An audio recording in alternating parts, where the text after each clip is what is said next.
Situs Kemendikbud namanya Puspenjar, cenderung pada kolaborasi, lebih cenderung pada bagaimana partisipasi dan kolaborasi siswa itu. Kacamata jaran. Kacamata jaran.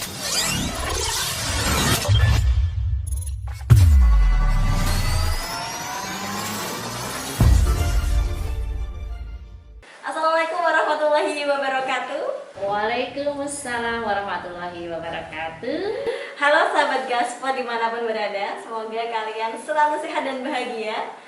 Untuk podcast sebelumnya kita sudah sedikit membahas tentang kisah inspiratif. Nah, hari ini tidak kalah menarik tema podcastnya, yaitu tentang blended learning.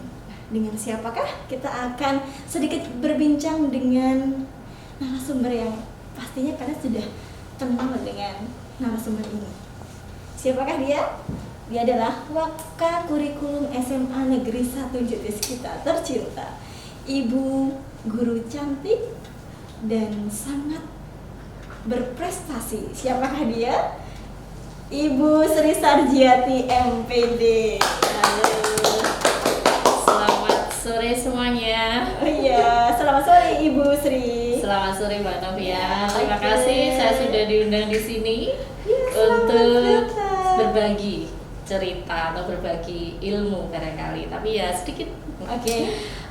Karena nih Bu Sri kan guru bahasa Inggris ya, Iya. boleh dong yang di rumah bisa disapa menggunakan bahasa Inggrisnya biar tahu nih gimana Oke. bahasa Inggris yang benar. Okay, hello everyone. Today we are going to have a very nice meeting, and of course, in this happy occasion, I'm really happy to be here to meet you all. Okay. Oke. Saya mungkin agak sedikit bisa menyerap apa yang Iya. dikatakan. Intinya Ibu Sri ini menyapa bagaimana kalian semua yang ada di rumah. Nah, Bu Sri, kita langsung saja sedikit-sedikit membahas tentang hari ini kita akan bahas tentang blended learning. Okay. Ya. Tentunya Blended learning. Okay. dari obrolan kita hari ini semoga bisa memberikan sedikit informasi bagi para siswa maupun pendidik bahkan calon pendidik, Bu. Iya. Belum tentu mereka tahu apa itu blended learning.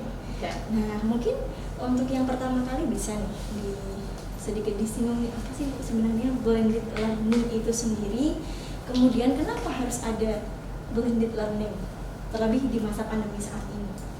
Oke, terima kasih Mbak Novi atas waktunya. Teman-teman semua, hari ini kita mencoba untuk berdiskusi tentang apa itu blended learning, dan everyone knows ya, semua orang tahu apa itu blended learning, yaitu pendekatan pembelajaran yang menggabungkan antara pembelajaran tatap muka dengan pembelajaran online. Tentunya ini memerlukan satu kemampuan IT baik guru maupun para siswa, dan juga pembelajaran tatap muka atau pembelajaran tradisional yang selama ini sudah kita lakukan. Sehingga blended itu sendiri kan artinya menggabungkan atau mencampurkan, sehingga blended learning means kita menggabungkan, we unite antara pembelajaran tradisional tatap muka dengan penguasaan IT. Intinya seperti itu.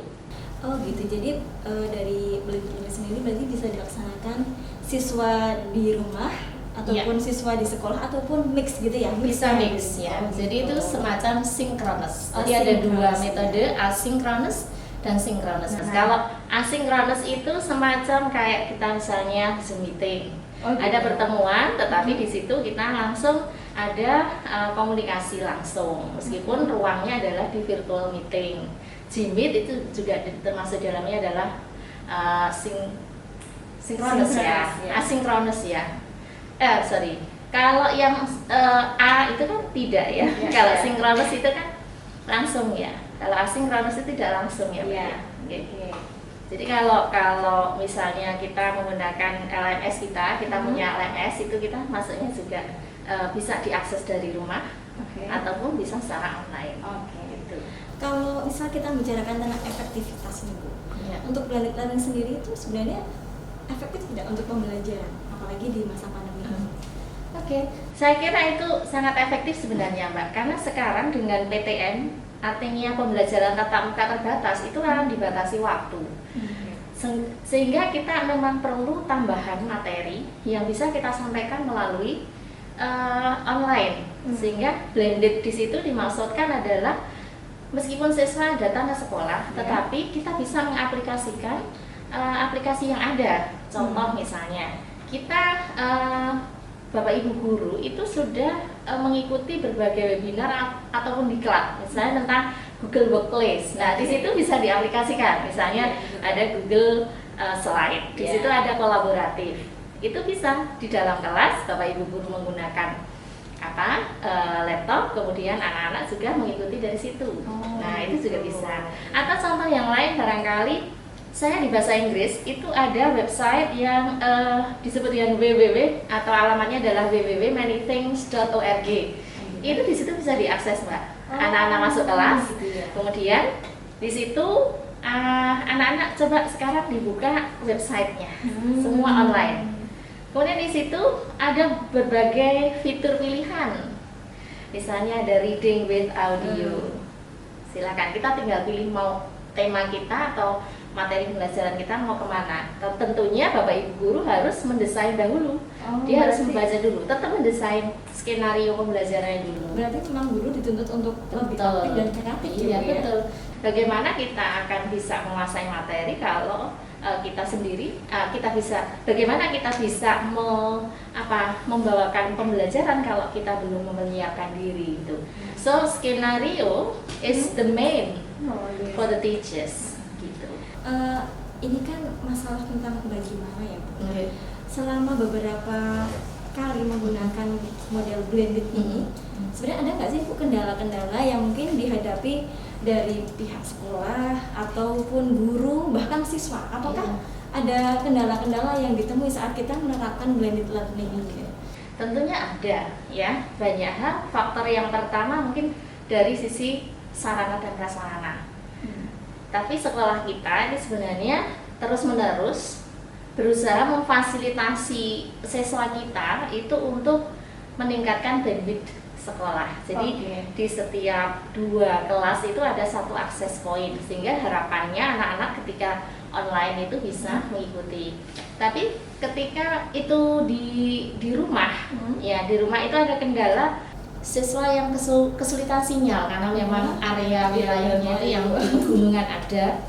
Yang kedua, kadang-kadang mungkin tidak memiliki kuota. Kuota. Kadang-kadang dulu kan memang ada ya bantuan subsidi dari pemerintah. Apakah memang di SMA itu juga bisa ada juga subsidi kuota Ibu? Kalau dulu kan dari pemerintah ada, tapi untuk yang alokasi sekarang itu kalau misalnya dari dana bos itu belum bisa dialokasikan lagi Mbak. Itu mungkin harus memang pemerintah perlu kita sampaikan langsung gitu ya. Saya kira harus didengar sama pemerintah ya. Iya. Karena kalau bos itu kan sudah ada pagunya Mbak. Jadi sudah ada ketentuannya yang ini dibolehkan, ini tidak begitu. Tapi nanti sebenarnya sekolah juga bisa sih untuk membuat kebijakan yang mungkin bisa kita rembuk dengan komite sekolah dengan sehingga bisa terfasilitasi untuk itu. Yang jelas untuk siswa sendiri berarti kendala adalah di kuota ya Bu ya. Itu dari sisi sarpras ya artinya.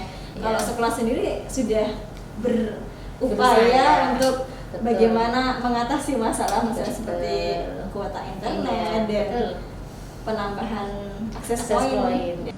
Memang kalau yang dari sisi ini Mbak, dari sisi proses pembelajarannya ya, itu juga keterpantauan atau controlling guru atas partisipasi keaktifan siswa itu juga memang membutuhkan pengamatan yang luar biasa.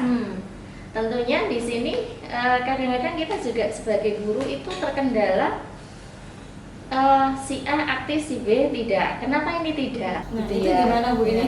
Misal di Bu Sri sendiri deh sebagai seorang guru sekaligus juga kurikulum ini dalam menyikapi hal-hal semacam ini. Iya, tentunya kita kan punya data. Kita harus selalu mendata anak-anak yang tidak aktif. Dan ini yang agak sulit ketika guru itu hanya sendiri ya di dalam kelas, harus mengamati semua.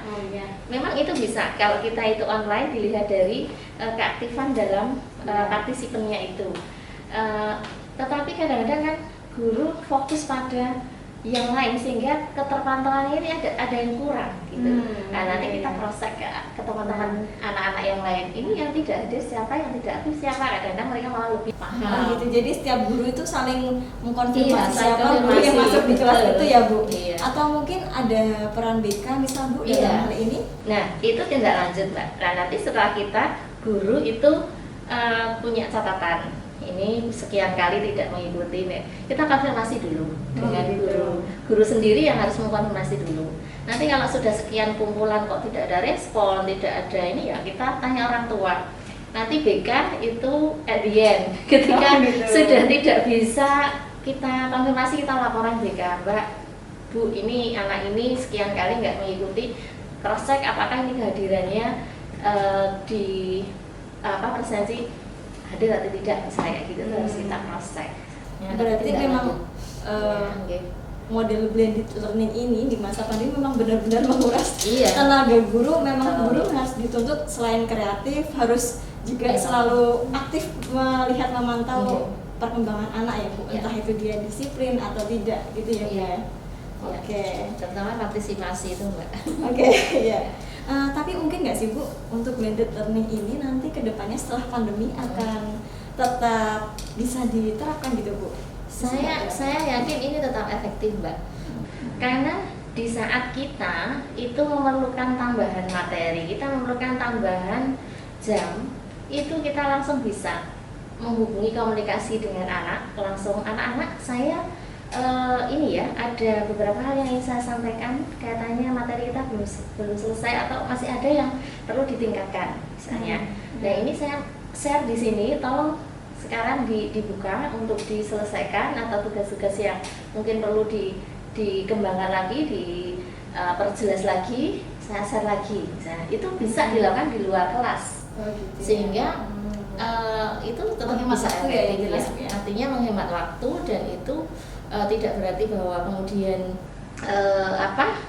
kita itu terbatas hanya nggak ada tatap muka ya, tidak begitu. Tapi tetap terus bisa berkomunikasi. Oke. Tapi ini Bu, kalau kita misal ya kita pertemuan pembelajaran ini di kelas ini, kita bisa mengembangkan beberapa model pembelajaran seperti jigsaw atau STAD. Nah, kalau di model blended learning ini kita tuh bisa menerapkan metode apa Bu yang bisa sangat bisa diterapkan untuk model-model pembelajaran blended learning ini? Oke, kalau kita melihat di tatap muka, memang kita bisa banyak mengembangkan, misalnya role play, kemudian apapun ya. Tapi kalau yang memang kalau di blended learning itu lebih cenderung pada kolaborasi, lebih cenderung pada bagaimana partisipasi dan kolaborasi siswa itu.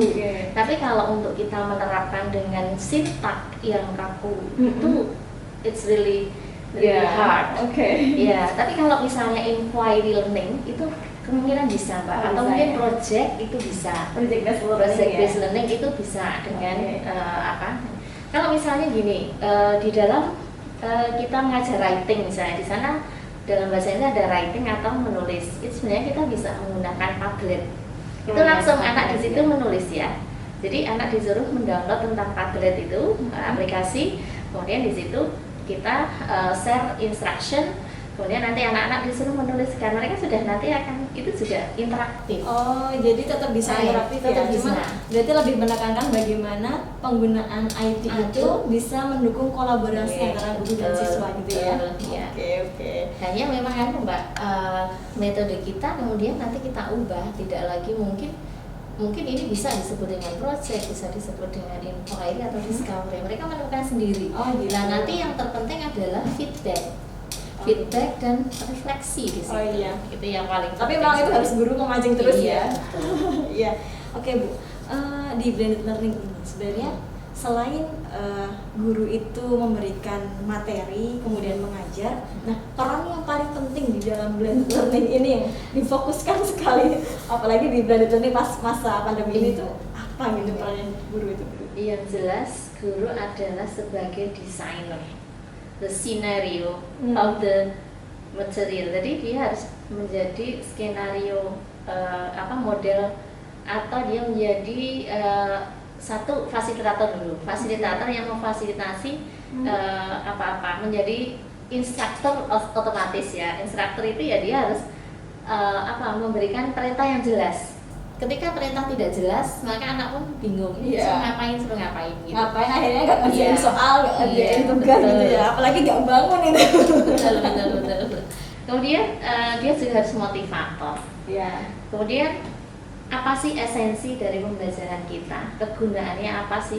Ketika kamu sudah menguasai kompetensi ini, itu kamu nanti akan bagaimana ke depannya? Akan kamu gunakan sebagai apa? Itu it's really important.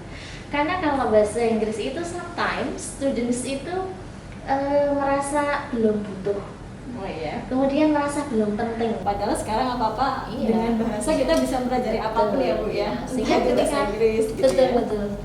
Ketika merasa belum butuh, itu motivasi untuk bisa speak itu rendah. Berarti memang kita harus memotivasi selain hanya itu digunakan sebagai harus yang dipelajari, tapi bermanfaat bagi kehidupan selanjutnya ya Bu ya. Dan utamanya guru itu harus bisa menjadi model. Itu ya. Teachers should be a good model for the students. That's the important thing. Nah, perlu kalian tahu ini, Bu Sri adalah sosok model guru yang smart, tapi juga dia tuh punya jiwa juang yang tinggi. Apa-apa diikuti. Nah, anak-anak juga bisa nih meniru Bu Sri ini, nggak kalah dengan kemalasan dan sebagainya, melawan kemalasannya. Sebenarnya tadi kita sudah membahas tentang blended lab ya. Nah, sebenarnya ada blended itu siapa sih Bu yang mempelopori sejak awal itu siapakah gitu ya? Kalau saya pernah baca di suatu website itu ya, bahwa blended learning itu memang diawali dulu dari adanya digital ya. Ketika digital itu dimulai, kemudian muncul tokoh namanya Fashion. Itu dia menerapkan di tahun 1999. Berarti sudah lama ya ini sebenarnya ya konsep itu. Hanya mungkin kalau di kita sebenarnya sudah menerapkan, hanya kita tidak atau belum menamai bahwa itu namanya blended learning. Sebenarnya kita sudah melakukan, tapi kita tidak tahu bahwa itu blended learning gitu. Kalau dulunya itu kan hanya dipakai ya memang untuk menjembatani waktu, tetapi bukan ruang. Artinya bahwa dulu diterapkan itu karena memang kebutuhan untuk bisa segera tersampaikan masalah waktu, tapi bukan terbatasi karena ruang gitu. Sehingga Fashion itu ingin mengoptimalkan bagaimana materi itu lebih tersampaikan dan tanpa ada batasan waktu dan ruang gitu ya. Seperti itu. Nah, kalau di kita itu sepertinya kita sebenarnya sudah melakukan, hanya kita tidak menyadari bahwa itu adalah blended learning. Kita baru tahu, itulah kita baru tahu ya Bu, setelah mungkin kita mengikuti webinar atau di kelas, ternyata kita sudah menyampaikan, menerapkan gitu. Jadi kita ternyata sudah. Berarti aslinya tuh guru juga tahu apa-apa ya Bu ya. Oke, itu tadi tentang pelopor. Kemudian kita sudah tahu nih apa itu tadi blended learning, terus kemudian siapa yang peloporinya. Untuk tentang mensosialisakan kepada guru maupun kepada siswa Bu tentang model pembelajaran blended learning ini itu seperti apa? Sebenarnya kita kemarin nggak sosialisasi Mbak, dalam aplikasi ya. Mengalir begitu saja karena kebutuhan. Karena jadi didesak kebutuhan didesak kebutuhan.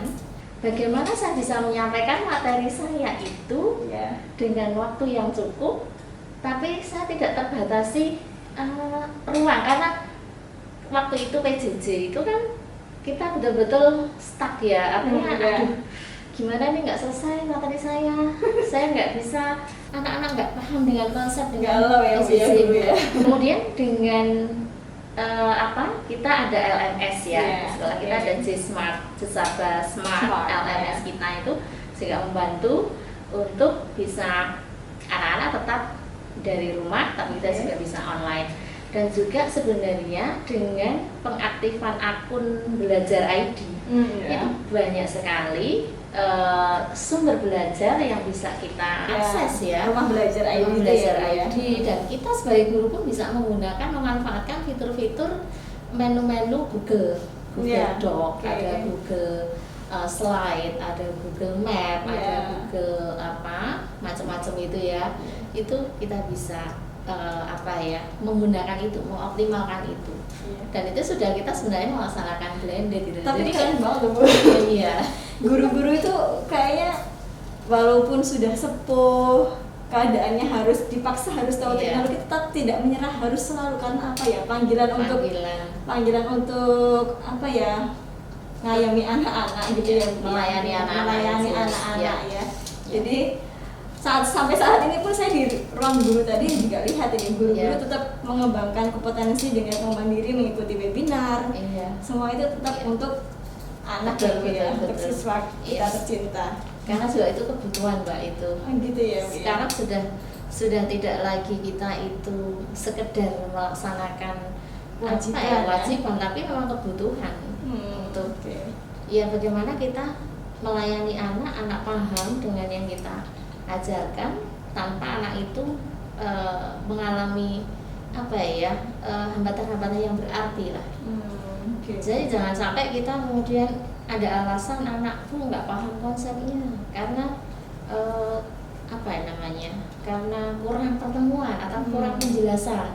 Padahal sekarang kan banyak sekali bisa tutorial, bisa video-video itu, video pembelajaran banyak sekali ya.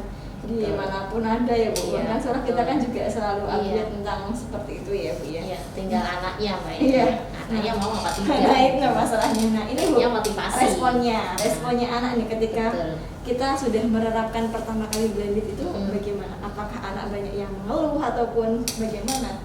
Sebenarnya mereka kan mau tidak mau terlibat ya. Sehingga sebenarnya ketika dia terlibat, fokus mereka itu pada pembelajaran itu sebenarnya mereka itu harusnya asik ya. Kalau dia menikmati itu bisa asik. Tapi kalau dari rumah sudah tidak ada motivasi, kembali pada motivasi. Itu nanti hanya sekedar duduk, harus dengan dekati dari hati ke hati, kemudian kita dorong, ayo Mas, apa kesulitanmu, bagaimana, itu baru nanti. Intinya pendekatan personal itu tetap harus menjadi utama. Apapun itu guru tidak bisa digantikan dengan IT karena kata-kata guru, motivasi guru itu betul-betul akan membangkitkan siswa.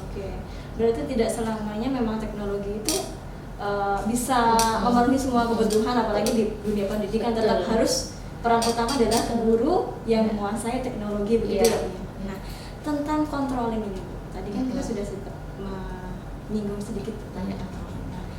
Ada beberapa hal mungkin permasalahan yang terjadi seperti siswa yang kemudian tidak bisa mengikuti pembelajaran, misal apalagi waktu pandemi ini banyak siswa yang isolasi mandiri kemudian di kelas entah itu ada yang ketek. Nah itu gimana Bu?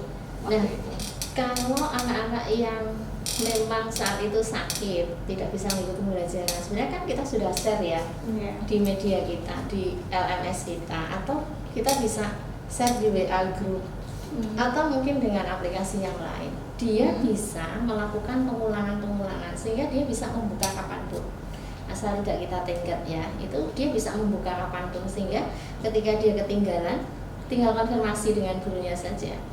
Atau guru saling berkomunikasi dengan anak bahwa kamu belum melakukan penugasan ini, silakan dibuka, mungkin di Google Classroom atau mungkin di LMS-nya, tidak saya tenggat, silakan kamu bisa buka kapan saja. Sebenarnya konsep belajar itu adalah repetition Mbak, pengulangan. Karena pengulangan itu sebenarnya kan menguatkan saraf kita itu, kalau kita ulang-ulang itu jadi kuat, sehingga long term memory kita itu kuat gitu. Jadi memang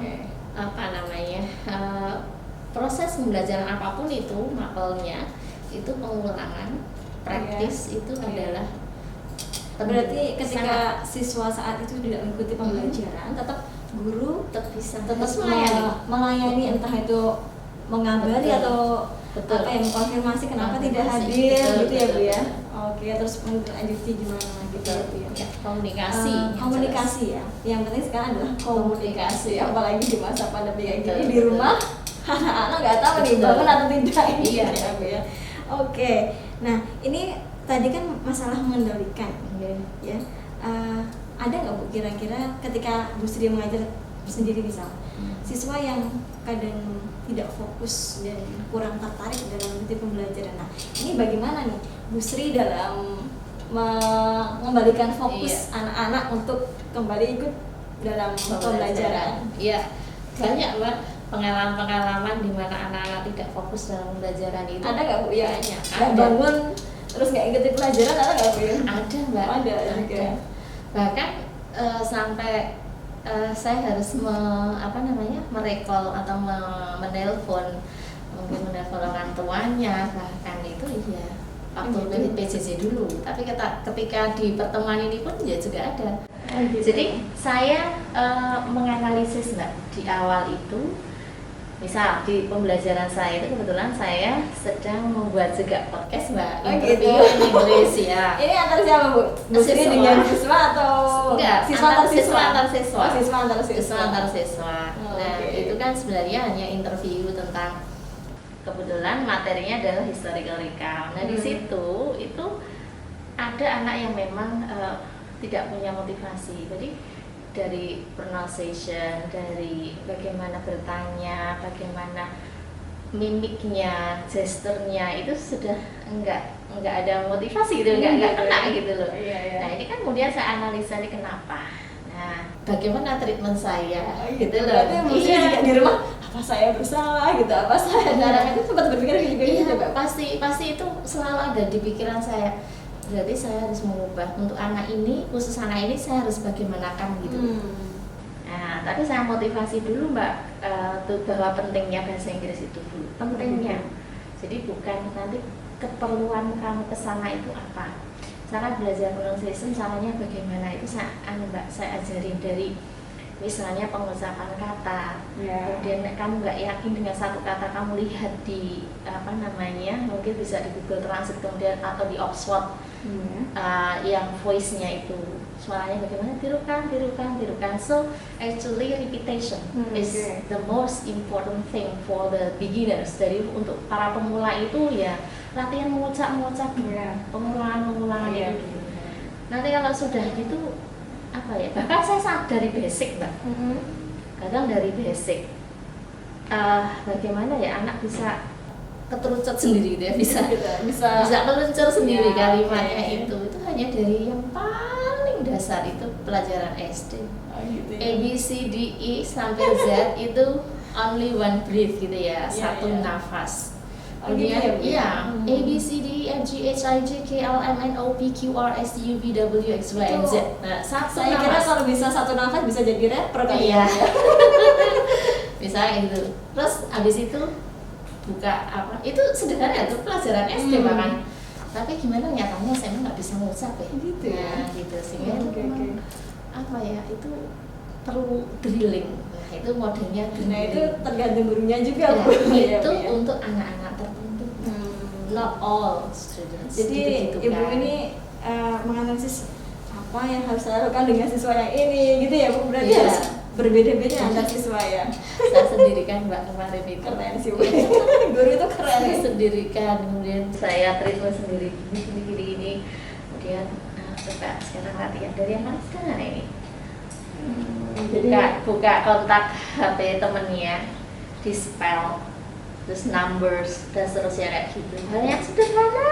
Iya. Jadi jangan sampai memaksa anak gitu. Nah, itu kan tadi tentang bagaimana Bu Sri mengajar. Nah, sekarang bagaimana caranya seorang guru menilai siswa saat menggunakan blended learning, entah dari keaktifannya atau kemampuannya. Dari Bu Sri sendiri bagaimana? Oke, jadi kalau menilai itu kan memang ada ongoing proses ya. Jadi penilaian proses, ada penilaian setelah atau post assessment ya, jadi penilaian setelah dia dilakukan pembelajaran apakah dia menguasai materi yang sudah kita sampaikan atau belum begitu. Nah kalau di ongoing proses itu yang kita nilai tentunya adalah keaktifan, partisipasi. Ya kita ada scoring rubrik, tentunya kita membuat scoring rubrik, keaktifan, partisipasi, tanggung jawab, kemudian ada disiplinan, misalnya ketepatan pengumpulan tugas, kayak gitu itu kita nilai. Hanya memang kita agak sulit Mbak untuk ngontrol one by one itu. Ini paling kita menilai dari yang menonjol dulu. Oh, berarti yang misal tidak mengumpulkan tugas, kemudian menonjol dulu, kemudian menyapa tidak menjawab seperti itu ya. Nanti kalau yang kita lihat ini berarti rata-rata gitu. Karena it's really difficult ya kalau one by one kita habis waktunya untuk menilai nanti. Sehingga materi kita nggak akan tersampaikan. Sehingga kita harus punya trik. Saya yakin Bapak Ibu guru itu punya trik bagaimana menilai saat ongoing proses. Tapi kalau yang post itu kan nanti dengan ulangan harian, dengan per-KD kayak gitu. Kalau misal saya itu biasanya saya tulisin di bawah hasil berdasarkan pengumpulan tugas misalnya. Tapi juga anak-anak ada yang termotivasi, ada gitu kan, ada saya seperti itu. Dilihat dari beberapa proses tadi ya Bu ya, tentang metodenya, kemudian pemanfaatan teknologi dan controlling. Nah sebenarnya dari sisi manfaat nih, blended learning sendiri ini, sisi manfaatnya bagi seorang guru ataupun sekolah dan siswa sendiri apa sih Bu sebenarnya? Kalau bagi guru tentunya memang ini agak memudahkan untuk kita mau kapan saja nge-share materi kita. Kita tak perlu harus ketemu, tapi saat malam pun kita bisa nge-share, kemudian anak kita komunikasikan, itu bagi kita memudahkan ya. Kemudian bagi siswa sendiri juga dia bisa belajar mengulang-ulang, itu tidak terbatas ruang, dia bisa belajar di luar kelas juga, sehingga pengulangan pun bisa terjadi, tinggal kita instruct saja, anak ini perlu kamu ulang, kalau ulang, kemudian ada latihan ya kayak gitu. Jadi kita tinggal instruct saja, meskipun instructional kita itu juga bagaimana tidak menjadikan siswa itu terbebani, tapi membuat mereka itu merasa belajar gitu. Karena instruction itu ketika merasa dia terbebani kan menjadi males gitu loh, tugas gitu. Karena tapi makanya perlu kita Mbak tuh sampaikan ini tujuannya, itu kamu nanti akan begini, kamu tahu cara bertanya, itu kamu nanti bisa berkomunikasi seperti itu misalnya. Soalnya kan kadang ada siswa yang beranggapan bahwa kalau blended learning apalagi kita belajar dari rumah, itu kadang siswa itu berpikir hanya ada penugasan, tapi sebenarnya bukan itu yang kita maksud ya Bu ya. Ya itu tergantung pada kreativitas dan inovasi Bapak Ibu guru sendiri. So the main factor is about how the teacher design the scenario of the learning actually. Tahu kan ya artinya ya? Kayaknya pada tahu nih karena pintar-pintar bahasa Inggris kan harusnya ya. Jadi terutama memang bagaimana guru mendesain materi pembelajaran itu sendiri. Boleh nih Bu dibagikan ke teman-teman semua, entah itu siswa kita ataupun guru-guru yang lain sukses belajar menggunakan model blended learning ini. Jadi kalau menurut saya nih ya, tetap guru itu harus belajar terus, jangan sampai kita itu tergilas oleh anak-anak kita yang semakin canggih dalam ber-IT. Tentunya diklat-diklat itu kalau ada diklat wajiblah kita ikut supaya kita tahu perkembangan. Kemudian bagaimana mengaplikasikan itu di dalam kelas. Kalau mungkin secara sendiri kesulitan ya kita berkolaborasi sama teman. Gimana sih berdiskusi sama teman-teman gitu, gimana sih ini caranya, kemudian mencoba dan jasa trial and error itu harus ya. Trial and error itu harus, jadi kita jangan sampai malu untuk belajar, karena sekarang itu ya guru dituntut belajar terus, never ending learning actually. Misal anak-anak juga secara mandiri membuka apa aja yang tidak harus dipelajari tapi berkaitan dengan pembelajaran. Karena maksudnya saat ini kan kita juga dituntut untuk tahu apa aja, tahu informasi ya, apalagi ada literasi dan numerasi itu kita dituntut sekali ya. Iya, betul. Kemudian tentang implementasi nih Bu, implementasi blended learning di sekolah kita itu sudah bagaimana? Apa saja yang sudah dilakukan? Kalau saya melihat sih masih ada yang apa ya, kalau dikatakan tidak 100% atau belum 100% ya, artinya sebagian guru sudah menggunakan mengaplikasikan, hanya mungkin maksimalitasnya itu yang masih apa ya, perlu selalu update gitu loh. Misalnya kemarin itu kita menggunakan Google Classroom. Google Classroom itu juga bisa untuk interaktif juga, Gmeet itu juga bisa. Tapi dengan ini kan kita lebih ke manual ya. Tapi kita tetap tidak bisa terbatasi dengan hanya tatap muka saja. Tetap apa ya, penguasaan IT harus wajib kita harus ya Bu ya. Harus kayaknya ke depan ini akan harus setara dengan apa yang dikuasai anak. Kita juga tidak boleh ketinggalan ya sebagai guru ya. Karena pembelajaran dengan TikTok sebenarnya juga bagus. Sekian menit tapi kena sedikit, ibaratnya orang makan sedikit nyampe. Apalagi anak-anak sekarang di kelas kalau apa dikit-dikit udah maunya joget-joget, barangkali nih guru-guru nih jangan sampai joget-joget juga ya. Tapi mulai pembelajaran ya satu konsepnya. Tausiah itu. Nah, gitu juga ya. Cocok banget ya, anak mungkin bisa juga suka ya Bu ya. Makanya guru kayaknya juga penting tuh mendesain TikTok tapi di situ pembelajaran. Oke, suatu hari Mbak, nanti kita sama-sama belajar gimana. Boleh sekali, kita juga ada guru master TikToknya di situ Ibu Melia, Ibu Cina lah ya. Betul. Oke, nanti kita bisa inovasi lagi ya Bu. Nah, kalau dari kurikulum sendiri Bu, ini adakah inovasi-inovasi yang sudah dilakukan? Tadi saya mendengar ada User Smart, itu bagian dari inovasi kurikulum ya Bu ya. Bisa dijelaskan misal apa sih sebenarnya LMS ataupun User Smart itu? Oke, terima kasih Mbak. Ini dulu ketika kita sebelum memiliki LMS itu kita Bapak Ibu guru itu menggunakan Google Classroom. Ada yang menggunakan JB Class. Hanya ketika JB Class itu kurang bisa untuk interaktif Mbak, karena itu lebih bagus untuk item soal. Sehingga itu langsung ya materi, item soal, tapi untuk interaktifnya itu masih waktu itu loh ya. Belum ada pengembangan. Kalau sekarang memang sudah ada pengembangan sekarang ya. Jadi ini sudah lebih bagus. Nah, kemudian kami mengusulkan kepada Bapak Kepala Sekolah untuk bagaimana kita memiliki LMS. Berarti kita punya platform sendiri untuk bagaimana menge-share, menyampaikan proses pembelajaran kita. Sehingga di LMS itu ada fitur-fitur yang anak juga terpantau secara kehadiran, ada di situ aplikasi menu kehadiran dan bagaimana proses mengumpulkan tugasnya itu juga ada caranya sendiri. Kemudian menge-share materi terutama, ataupun Bapak Ibu ketika mau menyampaikan outline seluruh materi pun bisa. Ada ya, jadi teragenda gitu ya. Teragenda, sehingga itu anak-anak bisa sudah seperti rumah, seperti rumah yang semua mapel bisa masuk di situ. Gitu. Jadi itu lebih efektif.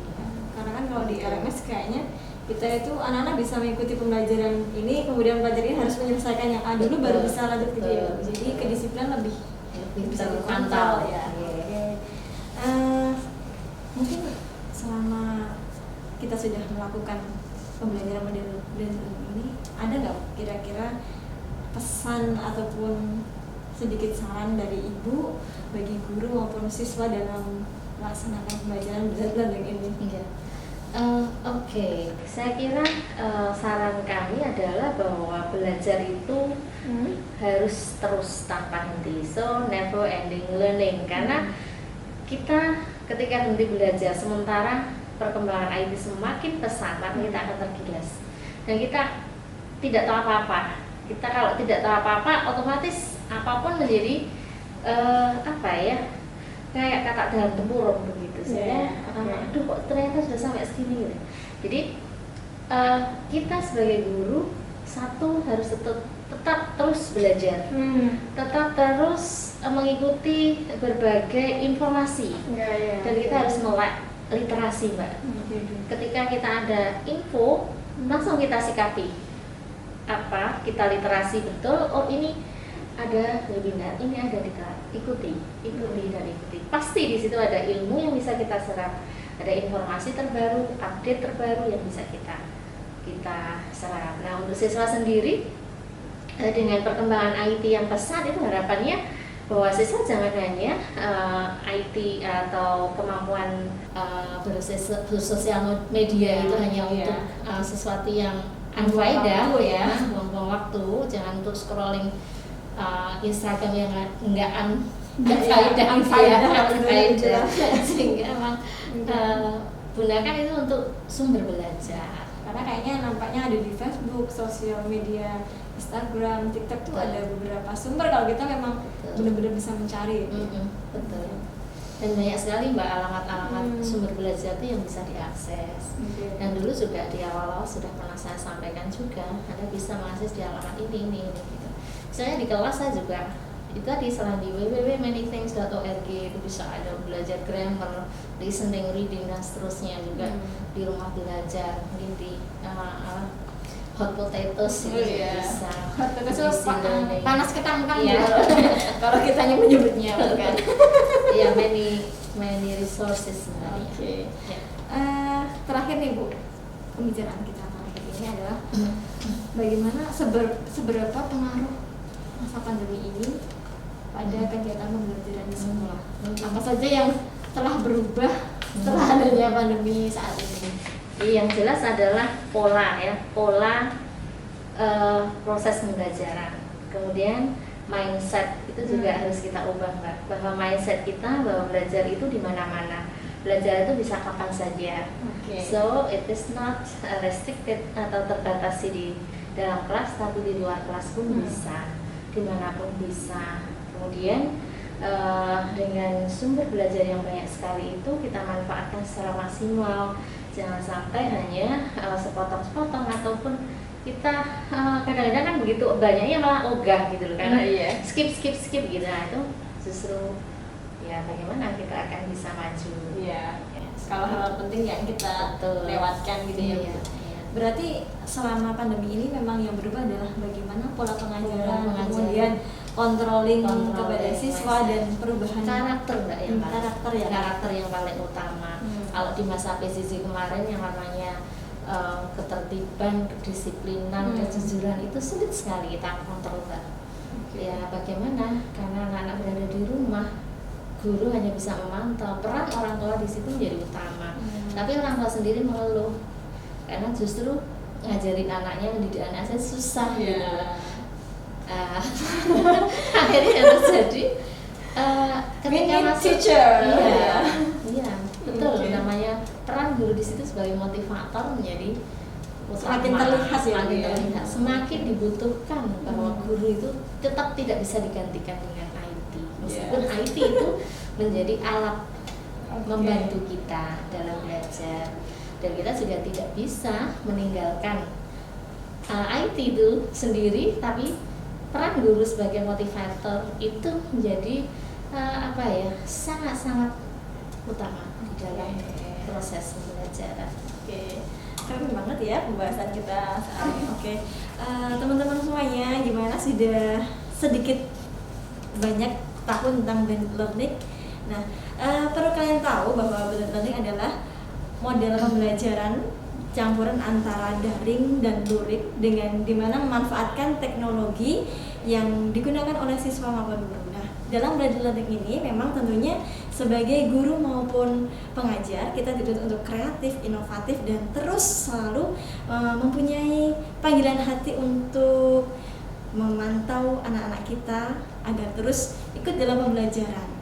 Nah, sedangkan siswa memang seorang siswa di dalam pembelajaran blended learning kita dituntut untuk selalu bagaimana mengolah kepribadian kita untuk ikut dan tidak bermalas-malasan dalam mengikuti pembelajaran, menggunakan IT dengan tepat dan tidak membuang-buang waktu yang tidak perlu.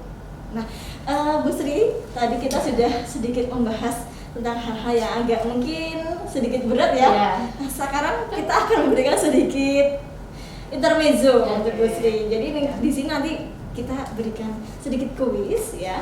Silakan nanti tidak usah takut Bu, karena ini Bu Sri tidak duduk di kursi panas ya. Ya, nanti jawab aja. Kita ada game. Nah, di sini ada tebak gambar Ibu. Nanti silahkan. Ini namanya tebak gambar berbahasa Jawa. Karena Bu Sri kan sudah mahir nih dalam bahasa Inggris, kita berikan tebak gambar dalam bahasa Jawa. Jadi silakan nanti disatukan apa itu Bu, nanti menghasilkan kata apa di situ atau frase apa dari gambar itu. Oke, udah siap Bu Sri? Gimana? Deg-degan apa tidak? Sambil mikir nih. Tapi ini nggak usah serius-serius, salah nggak apa-apa Bu. Oke. Kan manusia nggak harus benar, tapi memang harus diusahakan benar ya Bu ya. Oke. Sudah siap Bu Sri? Oke. Oke, nggak apa-apa Bu. Salah nggak apa-apa Bu Sri.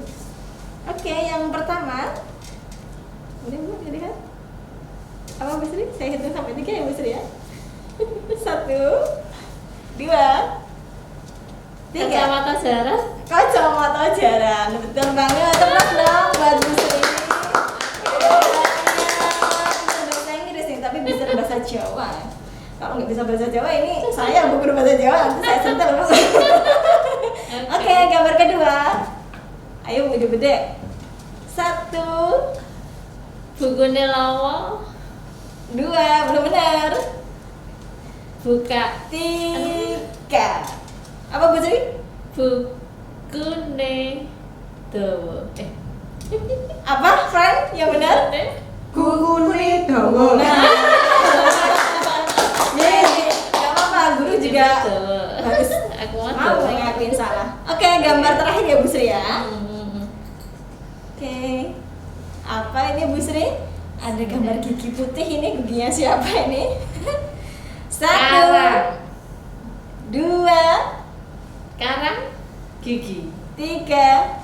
Bener, friend? Kurang untung. Kurang untung, Bu. Tadi kan sudah mengatakan kalau kita ini pakai bahasanya bahasa Jawa. Oh, iya, Jadi iya. semua gambarnya pakai bahasa Bahasa Jawa. Jawa. Kurang untuk. Oke, gimana Bu Sri? Nah, berarti ini Bu Sri Ya, harus ya. harus banyak belajar bahasa Jawa ini. Betul. Oke, nggak apa-apa Bu Sri. Oke. Nanti nggak dikurangi kok nilainya. Oke teman-teman, kayaknya sudah banyak banget ya waktu kita untuk membahas tentang perbincangan kita hari ini tentang blended learning. Nah, terima kasih nih Bu Sri sudah berkenan hadir di sela-sela kesibukan Bu Sri yang mohon maaf nih banyak banget ini ya. Terima kasih banget Bu Sri. Nah, terima kasih kepada teman-teman yang sudah selalu mengikuti kita dari episode pertama dan selanjutnya. Sebelum menutup nih Bu Sri, boleh dong minta pantun. Bu Sri suka berpantun ya. Boleh dong dibagikan satu pantun untuk guru-guru dan teman-teman di rumah gitu. Oke, sebenarnya sini tuh yang ahlinya pantun ada tuh temen Siapa? kita Pak Arif. Oh iya, Pak Arif tuh dia dikasih itu pantun aja gitu. bisa langsung ya. Iya. Oke. Boleh? Oke, ini ada sedikit nih, coba ya. Saya baca yang hafal nih. Situs Kemendikbud namanya Puspenjar. Diterbitkan untuk mendukung PJJ di era pandemi.